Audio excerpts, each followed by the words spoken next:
민수기 16장부터 19장까지의 내용, 오늘 우리가 좀 말씀을 통해서 살펴볼 건데요. 여기 있는 내용들을 좀 한마디로 정리해 보면 바로 권위에 대한 이야기입니다. 권위가 무엇인가? 그것은 다른 사람을 움직이는 힘이라 라고 좀 설명을 할 수가 있습니다. 어떤 사람이 권위가 있다라는 말은 그래서 그 사람의 말을 따르게 되는 영향력을 가졌다라는 의미와도 같습니다. 다만 이 권위라는 것과 권위주의라는 엄연히 다르기 때문에 우리는 이것을 좀 구분할 필요가 있습니다. 세상의 모든 권위는 하나님이 부어 주시는 것입니다. 그러나 권위주의라고 하는 것은 인간 스스로가 만들고 또 세우고 가지려 하는 것입니다. 권위주의라는 것의 사전적 의미는 상대의 의견을 무시한 채 기존의 권위에 기대어서 사람을 대하거나 사태를 바라보는 어떠한 행동 양식을 뜻한다고 합니다. 여기에는 자연스러운 영향력이 아니라 일종의 강제성을 가지고 힘으로 지배하려는 원리가 작용을 합니다. 그래서 권위와 권위주의는 그 분명한 차이가 좀 나타납니다. 권위주의는 결코 권위가 아닙니다. 어떤 사람들은 높은 사회적 신분이나 지위를 가져야 권위가 있다라고 오해를 합니다. 그래서 자신에게 이 권위가 없다라는 것을 아는 사람들은 이 권위주의라는 것에 옷을 자꾸 껴 입으려고 합니다. 그러면 권위가 있어 보이는 것처럼 착각하기 때문입니다. 이런 사고방식 때문에 어떻게든 권위가 있어 보이는 그 자리에 올라가고자 하며 때로는 그 자리에 서고자 수단과 방법을 가리지 않습니다. 왜 이렇게까지 하는 것일까? 한마디로 높아지려고 하는 욕망 때문이고, 그리고 이것은 참으로 버리거나 외면하기에는 너무나도 매혹적이기 때문에 그렇습니다. 한번 권세를 잡아본 사람들은 그 맛을 알기 때문에 쉽게 놓지 못합니다. 오늘 우리가 본문에서 보게 될 이른바 고라의 무리들과 그 반역 사건은 바로 이 권위주의의 옷을 움켜쥐려는 자들의 이야기라고 할 수가 있습니다. 이 이야기의 시작은 이렇습니다. 총회에서 선택받은 자, 다시 말하면 이스라엘 백성들로부터 선택받은 자 250명이 일어나서 모세를 대적합니다. 총회에서 선택을 받았다라는 말은 이들 모두가 다 일종의 공동체의 리더들이라는 말입니다. 오늘 우리가 읽었던 본문 3절의 말씀을 보면 그들이 모여서 그 총회에서 선택받았다라고 하는 소위 250명이 모여서 모세와 아론을 거슬러 그들에게 이르되 너희가 분수에 지나도다. 회중이 다 각각 거룩하고 여호와께서도 그들 중에 계시거늘 너희가, 여기서 너희는 모세와 아론을 지칭해서 하는 말입니다. 너희가 어찌하여 여호와의 총회 위에 스스로 높이느냐라고 따져 묻고 있습니다. 고라와 함께 모인 사람들은 모세와 아론이 백성들 위에 스스로 높였다라고 주장을 합니다. 말하자면 모세와 아론도 자기들과 별반 다르지 않는 사람들인데 왜 자신들에게 이래라 저래라 하느냐고 반기를 드는 것입니다. 우리가 살면서 다른 사람이 이래라 저래라 하면 아주 싫어하잖아요. 저도 그렇습니다. 잘하고 있는데 옆에서 이래라 저래라 라고 하면은 상당히 거슬립니다. 그래서 나도 모르게 반대로 가려는 그런 생각을 갖게 됩니다.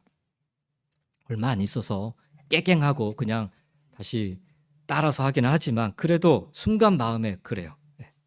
근데 여기 지금 모세에게 모세와 아론도 자기들과 별반 다르지 않는데 왜 너희들이 왜 우리에게 이래라 저래라 그렇게 지시하고 명령하냐 이렇게 반기를 든 것입니다. 이들이 모세를 거슬렀다라고 나오고 있지만 이 뒤에 나오는 말씀들을 보면 그들은 모세를 거스른 게 아니라 여호와 하나님을 거스른 것으로 그렇게 언급이 되고 있습니다. 또한 하나님이 이들의 숫자를 정확하게 250명이라 기록하고 계십니다. 이렇게 250명이라고 기록하신 것은 하나님께서 하나님의 일을 대적하고 있는 이 사람들이 누구인지를 분명히 알고 계셨다라는 사실을 반증해 주고 있습니다. 한 가지 확실한 것은 모세와 아론은 자기 스스로 자초해서 나섰던 사람들이 아니라는 거예요. 자신들이 원해서 자신들 스스로가 자기 직책을 정한 것 아니었습니다. 내가 대표할게, 너 제사장에 이렇게 한 게 아니라는 거예요. 오히려 모세는 못하겠다라고 거부했던 사람입니다. 성경의 기록을 보면 처음부터 이 두 사람을 세우신 분은 하나님이셨습니다. 하나님이 직접 모세를 선택하여서 이스라엘 백성을 시키라 그렇게 명령하셨고, 또 아론에게 모세의 입을 대신하여서 행하라라고 하시면서 나중에는 제사장 직분까지 맡기셨습니다. 모세와 아론이 그 역할을 성실하게 이행했음을 그들도 알 텐데, 그럼에도 이 고라 일당이 비방하고 나선 것은, 대적하여 나선 것은 그들 마음속에는 또 다른 음모가 있었기 때문입니다. 바로 자신들이 높아지고 싶었던 것입니다. 레위 지파로서 아론이 가지고 있었던 지위, 바로 대제사장의 자리를 그들도 차지하고 싶었던 것입니다. 왜냐하면 그 자리가 그들 눈에 좋아 보였기 때문입니다. 옷도 아주 그냥 화려하게 입고 그냥 많은 사람들 앞에 존경받고 인정받고 추앙받는 그런 모습처럼 비추기 때문에, 그래서 그들은 그 자리를 갖고 싶었어요. 힘의 논리가 지배하는 어떤 그런 탐나는 권력처럼 그들 눈에 보였기 때문입니다. 사실 고라는 레위 지파의 후손으로서 아론과는 매우 가까운 친척입니다. 그런데도 이렇게 공개적으로 대적하고 반목하는 것을 우리는 어떻게 봐야 할까요?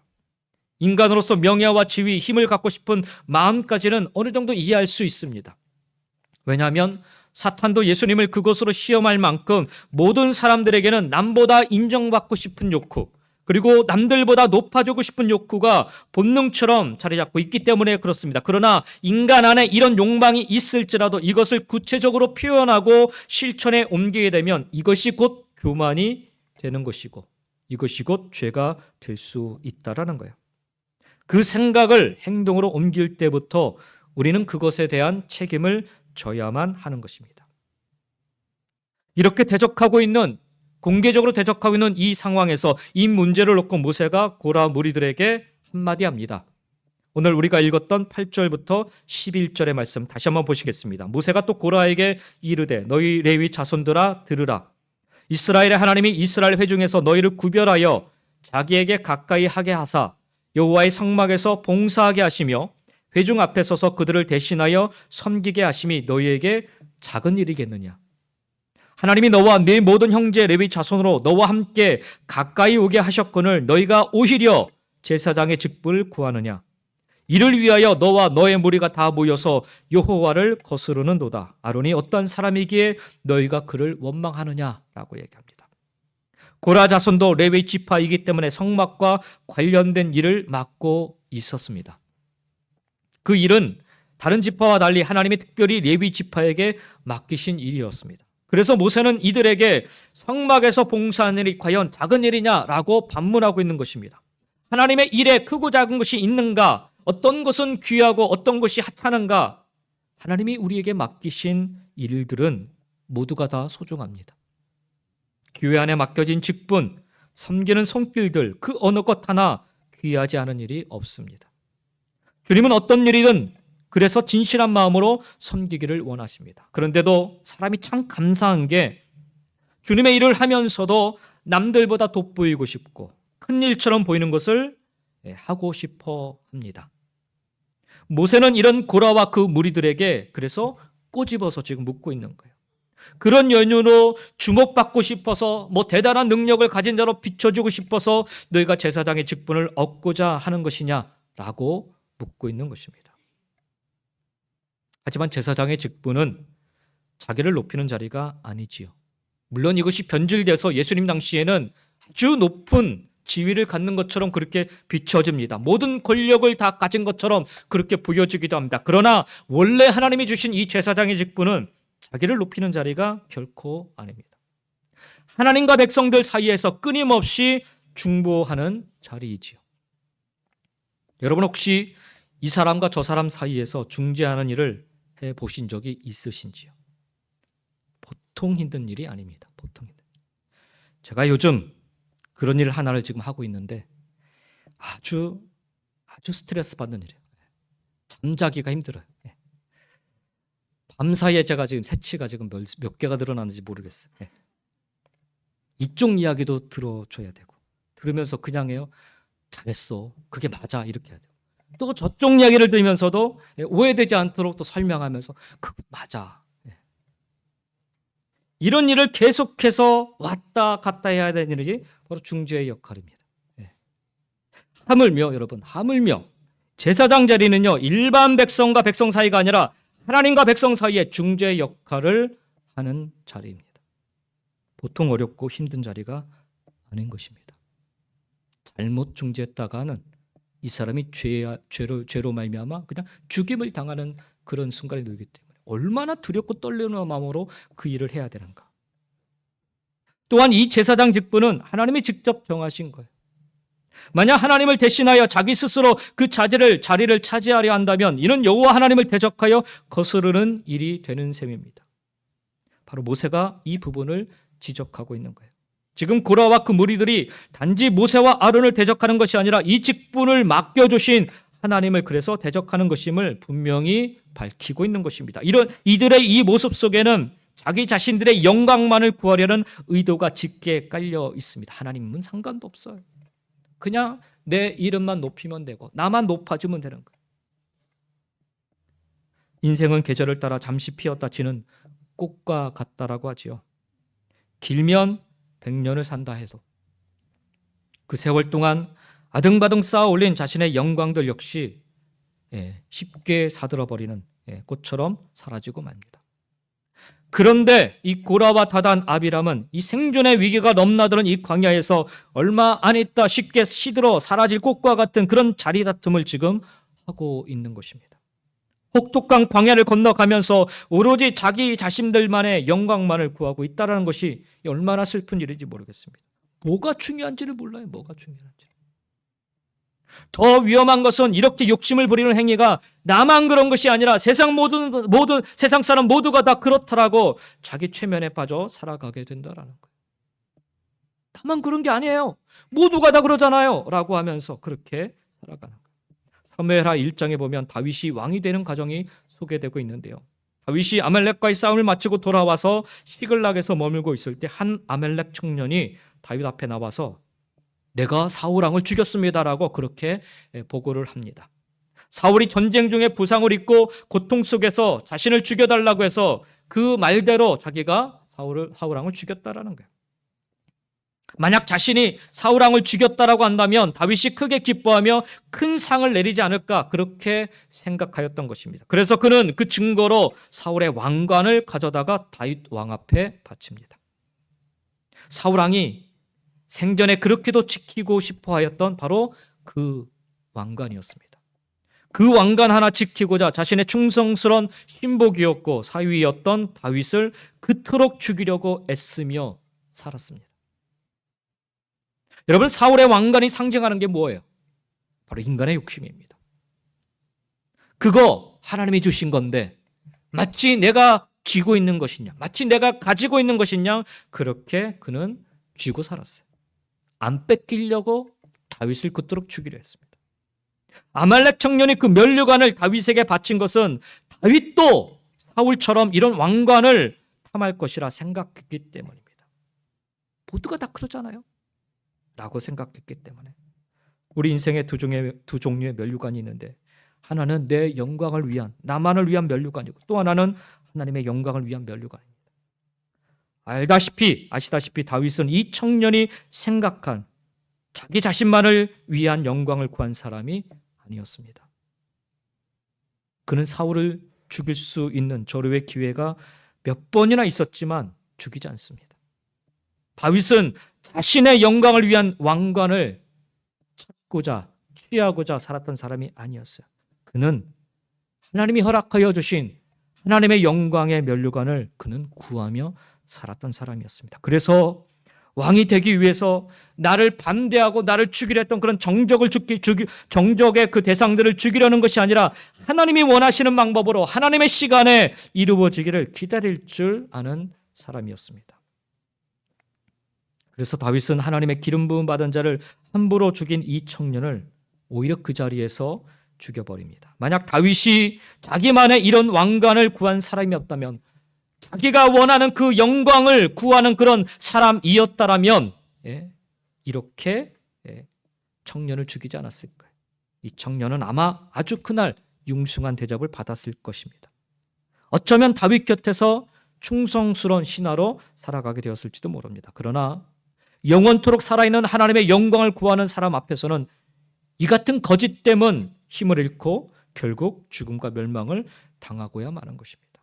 오늘 본문 속에 이 고라 일당, 모세와 아론이 높은 지위를 가졌다라고 생각했을지 모릅니다. 그러나 모세와 아론이 맡은 임무는 그런 것과는 다릅니다. 또한 자신들이 원해서 그 길을 가는 것도 결코 아니었습니다. 하나님이 지명하여 부르셨고 하나님이 친히 당신의 손으로 그 사명, 그 직분들을 맡기셨습니다. 그래서 그들은 높은 자리에 서는 것이 아니라 지금 순종의 길을 묵묵히 가고 있을 뿐이었던 것입니다. 보세요. 모세를 보면은 백성들이 어떤 요구사항이 있어도 그는 명령하거나 바로바로 지시하지 않습니다. 하나님 앞에 나아가 묻고 하나님의 말씀을 받고 그것을 전하는 것을 보게 됩니다. 아론도 마찬가지예요. 모세와 상의하고 모세의 이야기를 듣고 다시 말하면 하나님의 음성을 듣고 그도 그렇게 순종했던 것을 보게 됩니다. 어떤 높은 위치에 가졌다고 해서 내가 마음대로 하는 게 아니라 끊임없이 그들은 맡겨진 일이기 때문에 순종하는 것을 보게 됩니다. 히브리서 11장 말씀을 보면 모세에 대해서 언급을 하고 있는데 믿음으로 모세가 어른이 되었을 때 바로의 공주의 아들이라 불리기를 거절하고 곧 왕족으로 편히 살 수 있는 모든 것을 마다하고 하나님의 백성과 함께 고난받는 것을 잠시 누리는 죄악의 낙보다 더 귀하게 여겼다라고 표현하고 있습니다. 심지어 그가 고통으로 순종했던 모든 길이 장차 오실 예수 그리스도를 위한 길이었다라면서 모세는 다 알지 못했지만 하나님의 약속의 말씀을 따라 걸어갔다라고 히브리서 11장 말씀에서는 증거하고 있습니다. 그러므로 예수를 따라가는 우리 그리스도인들이 끝까지 구해야 될 것은 나의 영광을 위한 면류관이 아니라 순종의 면류관을 구해야 한다라는 거예요. 그날의 고라의 무리들이 착각을 하고 잘못하였던 것 중에 하나는 그 영광, 나만을 위한 영광의 면류관을 그들이 구하였다라는 거예요. 그러나 모세와 아론, 하나님이 세우신 그들은 나의 영광을 위한 면류관을 위해서 살았던 자들이 아니라 하나님의 영광을 위해서 순종의 면류관을 품고 살았던 자들이라는 거예요. 사랑하는 성도 여러분, 나의 영광은 어느 날 모두 다 사라지는 것들입니다. 그러나 하나님을 향한 순종의 삶은 영원히 남게 되는 줄 믿습니다. 그 순종의 길을 마치는 날 하나님께서는 우리가 그렇게 원하지 않았어도, 우리가 그렇게 사모하지 않았어도 우리 머리에 생명의 면류관을 반드시 씌워주실 줄 믿습니다. 그 하나님이 씌워주시는 면류관이 바로 우리에게는 영광의 면류관이 되는 것입니다. 우리 모두 천국에서 그 면류관 다 함께 받기를 소망하며 살아가시기 바랍니다. 그 길을 걷는 동안에 맡겨주시는 직책이 그 어떤 것이라 할지라도, 어떤 자리라 할지라도 사랑하는 성도 여러분, 청지기로서 충성스럽고 성실하게 최선을 다하여 살아가시기 바랍니다. 그렇게 나의 영광을 위한 면류관이 아니라 하나님이 기뻐하실 순종의 면류관을 구하며 오늘 우리도 살아갈 수 있기를 예수님의 이름으로 간절히 축원드립니다. 이 잘못된 고라 무리들의 모습을 우리가 지금 살펴보고 있습니다. 두 번째로 오늘 사건 속에서 우리가 교훈을 삼아야 될 것은 권력이 아니라 권위를 구하라라는 것입니다. 그날의 고라 무리, 모세와 아론을 대적하였던 이 무리들은 어떻게 되었는가? 모세가 이들을 부르러 사람들을 보냈지만 가지 않겠다고 합니다. 이어지는 우리가 읽은 11절 말씀, 이어지는 말씀 12절부터 14절에 보니까 모세가 엘리압의 아들 다단과 아비람을 부르러 사람을 보냈더니 그들이 이르되 우리는 올라가지 않겠노라. 그냥 우린 더 이상 당신의 말을 따르지 않겠다라고 거절을 해버립니다. 네가 우리를 적과 꿀이 흐르는 땅에서 이끌어내어 광야에서 죽이려 함이 어찌 작은 일이기에 오히려 스스로 우리 위에 왕이 되려 하느냐라고 이야기합니다. 이뿐 아니라 네가 우리를 적과 꿀이 흐르는 땅으로 인도하여 들이지도 아니하고 밭과 포도원도 우리에게 기업으로 주지 아니하니 네가 이 사람들의 눈을 빼려느냐? 그러므로 우리는 올라가지 아니하겠노라라고 그렇게 선언합니다. 여기 말씀에 보면요, 12절부터 14절의 말씀에 보면 고라와 그 무리들은 노예 생활을 하였던 애굽을 뭐라 표현하냐면 적과 꿀이 흐르는 땅이라 이렇게 표현하고 있습니다. 그들은 고통받았던 애굽에서 나와 자유의 몸이 되었건만 어느 순간 권위주의에 물들어서 한낱 자리에 연연하고 있는 것을 보게 됩니다. 게다가 출애굽한 사건을 원망하며 모세에게 뭐라 얘기하냐면 자신들을 이 광야에서 죽이려 하는가? 너희가 우리들의 왕이 되려 하느냐라고 막 따집니다. 그래서 함부로 오라가라 하지 마라. 안 간다. 이렇게 지금 선언하고 있는 것입니다. 그래 결국에 모세는 각 사람에게 향로를 담아 그 250명 각 사람에게 향로의 불을 담아 나오도록 그렇게 이야기합니다. 향로를 가져오는 것은 하나님의 임재 앞에서 어떤 승인을 받는 것을 상징합니다. 그러니 250명 이 사람들은 이제 우리로 하여금 각각의 그 능력, 그 권세를 우리에게 주려나 보다 하고서 그들이 이 향로를 가지고 나오게 됩니다. 근데 이 일이 하나님이 원하시는 것인지 아닌지를 모세는 확인받게 하고자 이 향로를 가져오게 합니다. 그래서 모세는 반역에 참여한 250명 모두에게 향로를 가져오도록 그렇게 명합니다. 마찬가지로 아론에게도 향로를 가져다가 불을 담아 회막문에 서도록 했습니다. 근데 이때 고라가 사람들을 모아놓고 모세와 아론을 대적하려 합니다. 아마도 이때가 바로 모세와 아론을 제거할 그런 좋은 기회다 여겼던 것입니다. 그러자 하나님이 갑작스레 나타나셔서 이들을 심판하실 것을 말씀하십니다. 추악한 죄악은 하나님께서 영광을 나타내실 때 반드시 밝히 드러납니다. 내가 굳이 드러낼 필요가 없어요. 하나님의 영광이 임하면 다 드러나는 거예요. 이에 모세는 지금부터 일어나는 일이 자기 자신이 아닌 하나님이 하시는 일임을 분명히 밝힙니다. 28절 말씀을 보면 16장 모세가 이르되 여호와께서 나를 보내사 이 모든 일을 행하게 하신 것이요 나의 임의로 함이 아닌 줄을 이 일로 앞으로 벌어질 이 일로 말미암아 알리라 라고 그렇게 선언합니다. 그러면서 모세는 여기 모인 사람들이 인간으로서 자연스럽게 죽는 것이 아니라 땅이 열려 죽는다면 이들이 하나님이 여호와를 멸시한 것인 줄 알라라고 선포합니다. 선포하자마자 정말로 땅바닥이 갈라져서 그 자리에 있던 고라와 그에게 속한 모든 사람과 소유가 심판을 받습니다. 또한 여호와의 불이 향로를 가지고 나온 250명 모두를 다 불살라 버리십니다. 하나님을 거슬렸던 250명 중에 단 한 명도 빠짐없이 정확히 심판을 받았습니다. 그들은 자신들의 행위에 대해 인정을 받고자 했지만 하나님은 그것을 원치 않으셨습니다. 그 사실을 온 백성에게 분명히 보이셨던 것입니다. 이렇게 고라의 반역은 마무리가 됩니다. 그런데 문제는 이 이후의 백성들의 반응입니다. 땅이 갈라져 사람들이 죽는 무서운 심판의 광경을 지켜본 이스라엘 백성들이요 두려워 떨며 경외하는 게 아니라 오히려 모세와 아론을 향하여 또다시 원망을 합니다. 모세와 아론 너희 두 사람이 여호와 하나님의 백성들을 죽였다라고 그렇게 원망을 합니다. 군중이 모세와 아론에게 덤비려 할 때 그때 다시 한번 하나님이 그들 가운데 나타나십니다. 고라 무리가 무엇 때문에 죽었는지를 보았으면서도 돌이키지 않은 이 백성에게 그래서 하나님은 진노하심으로 그들에게 연병을 내리십니다. 16장 하반부 뒷부분에 나오는 내용들입니다. 성경에서 연병은 전염병을 말하는 것으로 단순한 유행성 질병이 아니라 하나님의 진노에 의하여서 주어지는 고통스러운 무서운 재앙이라 할 수가 있습니다. 이것은 곧 죽음과 심판의 의미를 담고 있습니다. 순식간에 연병이 퍼져 사람들이 죽어나가자 모세는 대제사장인 아론에게 속히 향로를 가져다가 불을 피우고 하나님 앞에 속죄하기를 부탁을 합니다. 하나님의 진노로 말미암은 재앙이 더 이상 다른 백성들에게 임하지 않도록 대신 속죄를 구하라라는 것이었습니다. 사실 이것이 대제사장의 역할입니다. 지금 생사를 가르는 그런 순간에 해야 될 일입니다. 여기 가면 다 죽을 수도 있어요. 아론도 죽을 수도 있지 않습니까? 그런데 대제사장의 역할은 죽음과 삶의 그 경계선에 서서 하나님을 대신해서 중보해야 되는 일을 하는 것입니다. 아론은 대제사장의 직분을 따라서 그래서 그 자리에 서서 백성의 죄를 회개합니다. 이때 아론이 취하였던 행동 아주 상징적인 의미를 담고 있는데 16장 47절 48절의 말씀을 한번 성경을 펴서 보시겠습니다. 아론이 모세의 명령을 따라 향로를 가지고 회중에게 달려간즉 백성 중에 연병이 시작되었는지라 이에 백성을 위하여 속죄하고 죽은 자와 산 자 사이에 섰을 때 연병이 그치니라.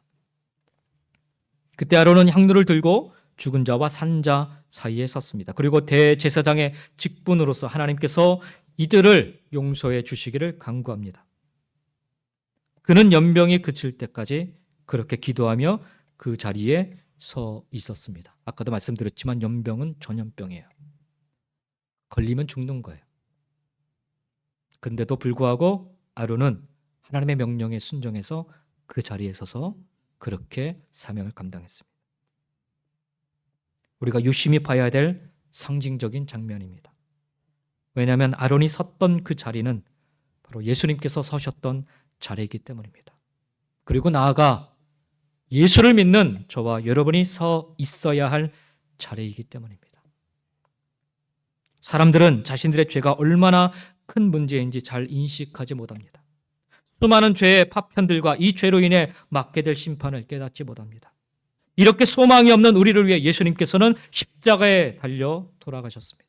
산자와 죽은 자 그 사이에 서서 우리 죄를 대신 대속하여 주신 것입니다. 하나님과 우리 사이에 그렇게 쓰셔서 그 일을 이루신 것입니다. 그래서 오늘 우리 인생 가운데, 죄악된 인생 가운데 살아가는 우리 모두에게는 바로 예수님이 필요한 것입니다. 예수님을 믿어야 살 수 있는 것. 그날에 하나님은 이 연병을 통해 많은 사람들을 심판하셨지만 또한 아론의 속죄로 인하여서 이 심판, 연병의 심판을 멈추십니다.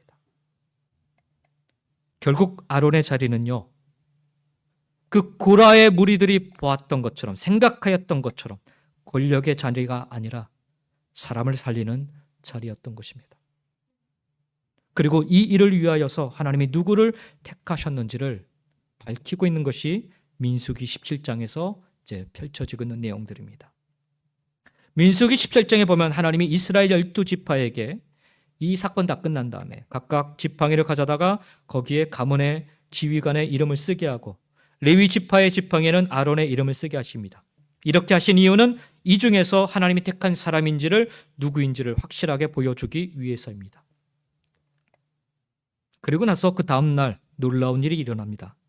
민수기 17장 8절 말씀에 보면 이튿날 모세가 증거의 장막에 들어가 본즉 레위 집을 위하여 낸 아론의 지팡이에 우미 돋고 순이 나고 꽃이 피어서 살구 열매가 열렸더라 말씀합니다. 하나님의 택한 자의 지팡이에서만 싹이 날 것이라 말씀하셨는데 아론의 지팡이에만 순이 나고 꽃이 피더니 열매가 열린 것입니다. 지팡이는 살아있는 지팡이 아닙니다. 이미 말라 비틀어진 그런 지팡이에 어떻게 순이 나고 꽃이 필 수 있는가? 열매가 맺을 수 있는가? 여기 살구나무를 영어 성경에서 보면 아몬드 트리라고 그렇게 적고 있는데 히브리 사람들은요, 이 살구나무를 깨어있는 사람이라 그렇게 불렀다고 합니다. 겨울을 깨우고 봄이 왔음을 알리는 나무이기 때문에 우리의 영을 깨운다라는 그런 의미를 담고 있습니다. 이 아론의 지팡이에만 기적처럼 그 살구꽃이 피고 열매가 열렸다라는 것은 하나님이 모든 백성들 앞에서 아론이 나의 택한 자다라고 친히 손들어 주신 것입니다. 하나님이 세워주신 권위라는 것입니다. 그래서 하나님이 세워주신 권위에 우리는 순종해야 합니다. 하나님은 이날의 사건을 잊지 말고 기억하도록 그래서 모세에게 명령하여 이 지팡이를 언약궤 안에 보관하라 말씀하십니다. 사람들은요, 남보다 높은 자리에서 휘두를 수 있는 힘을 권위라고 생각을 하지만 사실 그것은 권위가 아니라 권력입니다. 솔직히 사람들이 원하는 것은 권력이고 고라 그리고 그를 따르는 무리들 역시 그것을 갖고 싶어 했습니다. 그러나 하나님께서 모세와 아론에게 주셨던 것은 권력이 아니라 권위였습니다. 사도 바울은 고린도후서 10장에서 우리는 육신을 갖고 살지만 영으로 싸우는 자들로서 모든 견고한 자를 무너뜨리는 영적인 무기는 바로 하나님의 말씀이고 능력이라 그렇게 고백을 합니다. 권위는 하나님이 주신 권세로서 하나님을 대적하는 모든 것을 복종하게 하는 힘이 있다라는 것입니다. 그리고 그것을 주신 진정한 이유, 고린도후서 10장 8절에 보니까 주께서 주신 권세는 너희를 무너뜨리려 하는 것이 아니요 세우려고 하신 것이니 내가 이에 대하여 지나치게 자랑하여도 부끄럽지 아니하리라 말씀합니다. 하나님이 주신 권세는 사람을 무너뜨리지 않고 오히려 세우는데 목적이 있습니다. 그래서 권력이 아니라 권위인 거예요. 그러므로 우리가 살아가면서 육적인 권력을 우리가 취하려 하지 말고 영적인 복음의 능력을 가진 참된 권위를 가진 사람이 되어야 하는 것입니다. 그게 사도 바울이 고린도 후서에서 말씀하고 있는 내용의 요지입니다. 다시 한번 말씀드리지만 권력을 권위라고 착각해서는 안 되는 거예요. 하나님은 사람을 지배하고 조종하라고 권위를 주신 것이 아니라 섬기고 살리기 위해 주신 것입니다. 저와 여러분이 갖고 있는 이 직분들, 하나님의 교회를 섬기고 하나님의 나라를 섬기는 이 직분들은 권력이 아닙니다. 권위입니다. 누군가를 지배하고 다스리고 이래라 저래라 명령하는 자리가 아니라 하나님의 사람들을, 하나님의 나라를 살리고 섬기는데 허락하여 주신 권위라는 거예요. 이걸 착각하면 안 되는 거죠.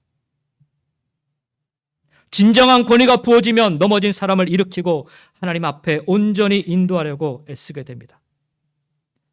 그래서 자기 권력을 자랑하면 교만이 되지만 하나님이 주신 권위는 아무리 자랑해도 부끄럽지 않다라는 거예요. 사도 바울이 그래서 이 이야기를 하고 있는 것입니다. 사랑하는 성도 여러분, 세상이 권력을 얻고자 애쓰는 이유, 그 이유는 그 힘이 지위와 신분에서 나오는 줄로 여기기 때문입니다. 그러나 영적인 권위는 결코 인간의 정치적인 제도나 인맥이나 혹은 은사나 경력으로 주어지는 것이 아님을 우리는 기억해야 합니다. 권위는 오직 하나님의 선택으로만 주어집니다. 하나님의 은혜로만 주어집니다. 이 권위는 우리가 취할 수 있는 것이 아니라 하나님을 진심으로 사랑하는 자에게 하나님이 허락하여 주시는 것입니다. 그러므로 우리가 예수를 믿는다 할 때 우리가 구해야 될 것은 권력이 아니라 권위인 것입니다. 서두에서도 밝혔듯이 권위는 다른 사람을 움직이는 힘입니다. 부모의 말을 자녀들이 따르면 부모에게 권위가 있다라는 의미입니다. 그러나 세상에서 권위가 없다라는 말은 갈등이나 논쟁 끝에 취하는 방식이 권위주의로 흘러가고 있다는 뜻입니다. 참된 권위가 없을수록 권위주의의 옷을 입기 쉽습니다. 참된 권위를 가진 사람은 강제적이지 않아도 힘으로 누르지 않아도 자연스럽게 사람들이 귀를 기울이고 따르게 되어 있습니다. 왜냐하면 하나님이 주신 권세이기 때문입니다. 그 아름다운 권위가 우리의 일상 속에서 흘러나올 수 있기를 간절히 소망합니다. 그게 축복이죠. 그게. 그러니 오늘 우리가 구하고 찾을 것은 권력이 아닌 하나님으로부터 위로부터 내려오는 권위임을 기억하시며 겸손히 위로부터 부어지는 하나님의 권위를 힘입어서 온유함으로 선한 영향력을 우리의 가정과 우리의 자녀들에게 그리고 우리의 이웃들에게 끼치며 살아가시기를 예수님의 이름으로 간절히 축원드립니다. 마지막으로 아론은 산자와 죽은 자 사이에 서서 하나님 앞에 속죄하며 재앙에 그치지 않게 해달라고 기도했습니다. 아주 중요한 일입니다. 그가 기도할 때 연병이 그치는 역사가 일어났습니다. 아론은 그 역할을 감당하면서 아주 기뻤을 것입니다. 그러면서 자기 자신을 돌아보았을 거예요. 우리는 지난날 아론이 미리암과 함께 모세를 거역했던 적이 있음을 성경을 통해서 우리가 보았습니다. 그도 여기 나오는 16장에 나오는 이 고라처럼 모세에게 반기를 들었던 사람입니다. 하나님이 당신에게만 함께 하시느냐? 왜 우리는 이렇게 찬밥심세 받아야 되냐? 한때 아론도 미리암도 그렇게 모세에게 반기를 들었던 사람입니다. 그도 인간적인 욕망 앞에 넘어졌었고 믿음에 실패한 경험이 있었던 사람이었습니다. 그런 아론이 지금 이 고라의 반역을 겪으면서 어떤 생각이 들었을까요? 하나님 앞에 고개를 들 수 없을 만큼 죄송한 마음이 먼저 들지 않았을까요?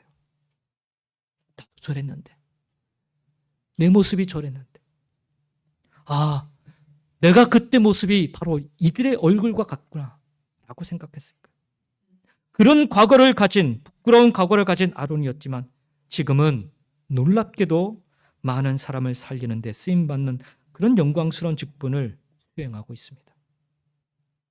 사랑하는 성도 여러분, 비록 믿음이 무너진 과거가 있다 할지라도 주님께로 돌아오면, 하나님께로 돌아오면 그는 실패한 사람으로 남는 것이 아니라 얼마든지 하나님의 영광을 위해 쓰임받는 도구로 다시금 쓰임받을 수 있음을 우리 모두 기억할 수 있기를 원합니다. 이게 은혜인 거예요. 이게. 사람은 변하지 않는다라고 하지만 하나님의 손에 붙들리면 이렇게 변할 수가 있습니다. 하나님이 변화시켜 사용하여 주십니다. 예, 저도 사람 믿지 못합니다. 번번이 그냥 상처받게 되고 믿었는데 또 이렇게 확 뒤집어지는 거 보면 내가 대치는 믿나 보다 라고 그렇게 생각할 때가 있어요. 그 생각이 변하지 않는 것 같아요. 저도. 자꾸 그런 일들을 경험하는. 그런데 그때 여러분 성경에 나와 있는 말씀을 우리가 하나님의 말씀으로 믿는다면 그렇잖아요. 저와 여러분 하나님 말씀을 믿는 사람들 아닙니까? 그렇다면 우리가 기억해야 될 것은 하나님의 손에 붙들리면 변한다. 하나님이 변화시켜 사용하여 주십니다. 비록 상처를 입은 자라 할지라도 분명 치유받은 자로 살아갈 수 있게 하나님은 역사하여 주십니다. 이것은 과거의 실패나 쓰러린 경험을 통해 우리 인생에서 하나님의 영광을 드러낼 수 있게 된다라는 말입니다. 이것이 복음인 거예요. 이것이. 이런 점에서 볼 때 사실 아론도 중요한데 오늘 말씀 속에서 더 주목해 보아야 될 사람은 바로 고라입니다.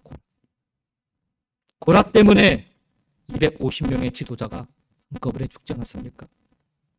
이 일로 인하여서 고라 지파는요, 하나님을 반역한 집안으로 한순간에 낙인찍혀서 이스라엘 역사에 아주 수치스러운 가문으로 남게 되었습니다. 그렇지 않겠습니까? 그러면 이 수치스러운 고라 가문의 그 후손들은 어떻게 되었을까? 그들의 그 이후의 삶은 어떠했을까? 그것에 대한 가장 좋은 증거가 시편 84편의 말씀입니다. 이 시편 84편은 우리 신앙인이라면 누구나 잘 알만한 그런 아주 유명한 그런 시편입니다. 제가 스크린에 준비했는데 저랑 같이 말씀 교독 한번 해보겠습니다. 1절부터 나와 있는 말씀들인데 12절까지인데 교독해 보겠습니다. 이 말씀을 읽으실 때 이것이 어떠한 내용인지를 한번 잘 생각해 보시면서 읽으시면 좋겠습니다. 만군의 여호와여, 주의 장막이 어찌 그리 사랑스러운지요. 내 영혼이 여호와의 공전을 사모하여 세약함이요. 내 마음과 육체가 살아계시는 하나님께 부르짖나이다. 나의 왕, 나의 하나님, 만군의 여호와여, 주의 제단에서 참새도 제 집을 얻고 제비도 새끼들 보금자리를 얻었나이다. 주의 집에 사는 자들은 복이 있나니 그들이 항상 주를 찬송하리이다. 셀라. 주께 힘을 얻고 그 마음에 시온에 데려가 있는 자는 복이 있나이다. 그들이 눈물 골짜기로 지나갈 때 그곳에 많은 샘이 있을 것이며 이름비가 복을 채워주나이다. 그들은 힘을 얻고 더 얻어 나아가 시온에서 하나님 앞에 각기 나타나리이다. 만군의 하나님 여호와여, 내 기도를 들으소서. 야곱의 하나님이여, 귀를 기울이소서. 셀라. 우리 방패이신 하나님이여, 주께서 기름 부으신 자의 얼굴을 살펴보옵소서. 주의 공정에서의 한 날이 다른 곳에서의 첫날보다 나은즉 악인의 장막에 사는 것보다 내 하나님의 성전 문지기로 있는 것이 좋사. 여호와 하나님은 해요 방패이시라. 여호와께서 은혜와 영화를 주시며 정직하게 행하는 자에게 좋은 것을 아끼지 아니하실 것임이니이다. 만군의 여호와여, 주께 의지하는 자는 복이 있나이다. 아멘.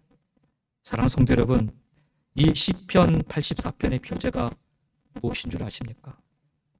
바로 고라 자손의 시입니다. 그 모세를 반역하였던 그 치욕스러운 그 가문, 그 고라 자손의 시입니다. 이 시편에 보면 그런 고백을 하잖아요. 주님 앞에서의 하루가 다른 곳에서의 첫날보다 낫다.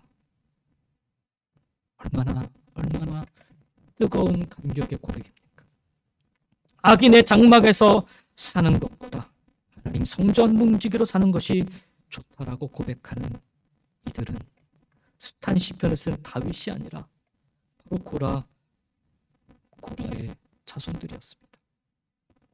가나안을 향하는 그 광야길에서 비록 믿음에 실패하였던 고라, 그리고 그의 자손들이었지만 그 후손들은 그 고라의 길을 따라가지 않았습니다. 어찌 보면 과거 고라 가문은 가장 수치로웠을 것이야. 그의 후손들은 훗날 최고의 영광과 시편을 주님 앞에 올려드리는 그런 복된 가문으로 되었습니다. 우리 인생도 얼마든지 이런 영적인 수치를 경험할 수 있지요. 누가 장담하겠습니까? 잘 살고 있다가도 얼마든지 우리는 이런 참으로 참혹한 죄악에 빠질 수도 있는 인생들인데, 믿음이 무너지고 쓰러지는 날이 얼마든지 올 수 있습니다. 그러나 그 실패가 계속해서 실패로 머물러서는 안 되는 것입니다. 고라 자손은요, 참으로 수치스럽고 참으로 엄청난 이 실패를 경험했는데 놀랍게도 믿음으로 다시 일어섰습니다. 하나님께로 다시 돌아가 복종하는 법을 배웠고, 하나님이 주신 권위를 기뻐하며 존중하는 법을 철저히 배웠어요. 과거 고라는 내가 아론보다 못하느냐라면서 그 제사장 직분의 자리를 탐하였지만, 이들은 하나님 성전에서 문제기로 있는 것이 좋사옵니다 라는 그런 믿음의 고백을 드릴 수 있을 만큼 그렇게 변화된 삶을 살아갔어요. 하나님께로 다시금 돌아감으로 말미암아 마지막에 그런 고백을 하죠. 만군의 여호와여, 주께 의지하는 자는 복이 있나이다. 이렇게 고백을 하며 최고의 시편 찬양을 드리는 가문으로 그들은 바뀌었습니다. 그 정그가 성경에 이렇게 기록이 되어 있어요. 비록 이전 세대는 자신들의 욕망으로, 자신들의 죄악으로 넘어졌어도 주님 앞에 그 실패를 가지고 나아가면, 그렇게 나아가면 되는 거예요. 실패한 가문에서도 얼마든지 이와 같은 영광의 시편이 나올 수 있다라는 사실. 저는 이 고라 자손의 시편 84편의 말씀을 읽으면서 참으로 용기와 소망을 품게 되었습니다.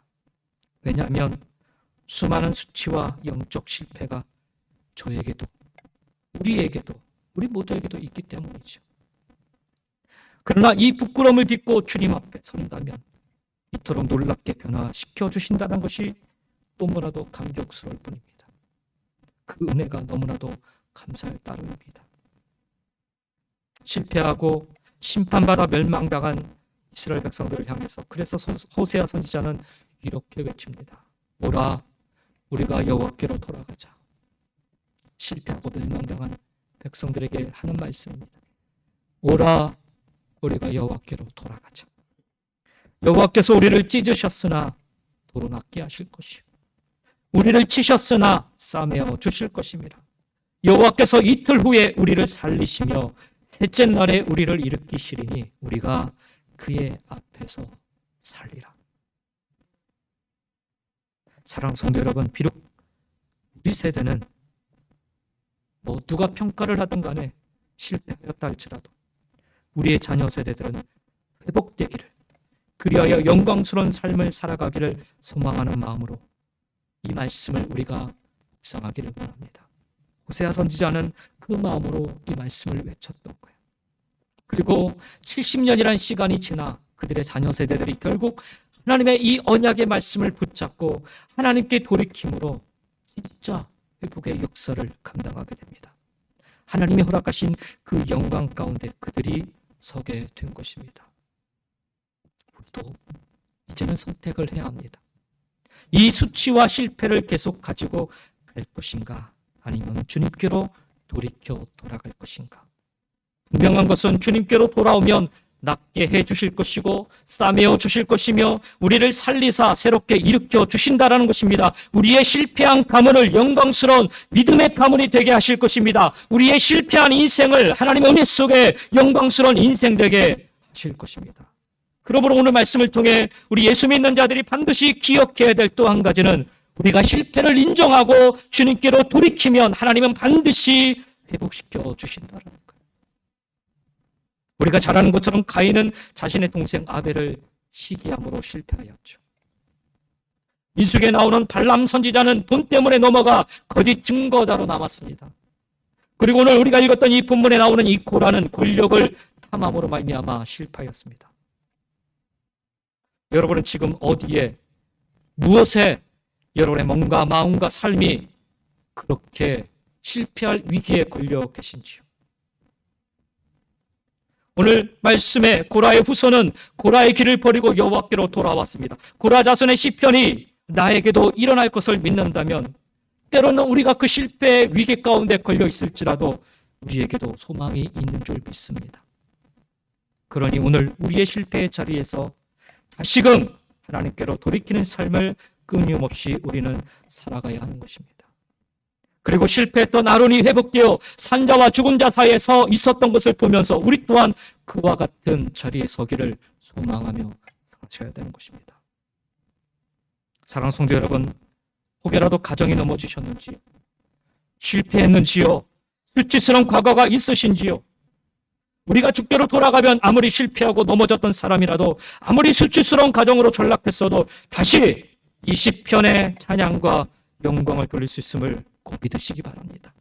이것이 복음입니다. 이것이 세세토록 살아있는 하나님의 말씀인 것입니다. 그러니 참된 그리스도인으로서 오늘 우리는 무엇을 구하며 살아야 할지를 분명히 선택할 수 있기 원합니다. 나의 영광의 면류관이 아닌 순종의 면류관을 선택하시기 바랍니다. 세상의 권력이 아닌 하나님이 허락하신 권위를 부여잡고 살아가시기 바랍니다. 그리고 실패에 머물지 마시고 주님께로 돌이키며 치유와 회복의 역사를 소망하시며 나아가시기 바랍니다. 그리하여 저와 여러분 모두, 그리고 나아가 우리의 가정과 우리의 자녀 세대들이 주님 안에서 실패를 딛고 우리가 조금 전에 고백하였던 것처럼 시편 84편의 이 고백과 같은 그런 삶 가운데 살아가기를, 그리고 하나님이 기뻐하시고 인정하여 주시는 그 영광스러운 자리에 우리 모두 다 설 수 있기를 예수님의 이름으로 간절히 축원드립니다. 기도하겠습니다.